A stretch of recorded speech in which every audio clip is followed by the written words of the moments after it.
When a school year is over and you have the content library already built for an entire school year, sometimes it's nice to be able to move content from an old notebook into a brand new notebook for the new school year. So the way that you have to do that is first have your old notebook open and launched here in the full desktop version, and create your new notebook and also launch that into the desktop version. So you need to have both notebooks available, one that you're going to be taking content from and copying it over to your new notebook.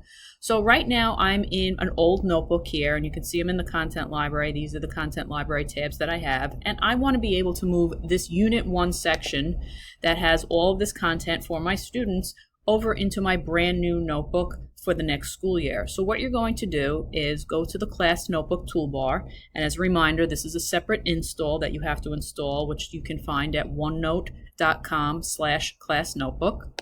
And when you click on class notebook, you will see an option that says distribute content library. So when we click on that, you're going to see over here the library sections that are available in this notebook that we are in right now. So you can see the Office 365 one is here, OneNote is here, Unit 1, and then you're going to see the available notebooks that you can copy this over to. So I want this Unit 1 that's in my old science notebook to go over to my new notebook for the new school year into this coding notebook. So I'm just going to put a check mark next to here, and you can ship this over to other notebooks, and you will click copy, and copy is just going to create a copy in this new notebook. It's not actually going to remove it for the old notebook. So when I click on copy, first thing, I might just make sure which section I want to copy. So I'm taking Unit 1 and I'm moving it over, copying it over to the coding section. Click over copy, and depending on how much content is in this section, it could go very quickly or it might take a while. Because there are a lot of PDFs in this section, this might take a little bit longer, but this is essentially the process. So once this is done, we'll jump over to our new notebook, and then we'll be able to see if all of this content is now in the new notebook.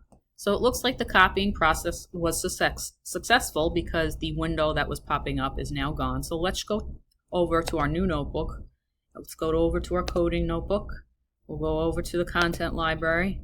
And here you can see that Unit 1 that was in my old notebook, now there is a copy of it in my brand new notebook. So this can just be a real time saver if you kind of have your content library sections already built the way you want it for the next school year. Instead of having to reinsert things all over from scratch, you can now insert things, entire sections, and move them from notebook to notebook.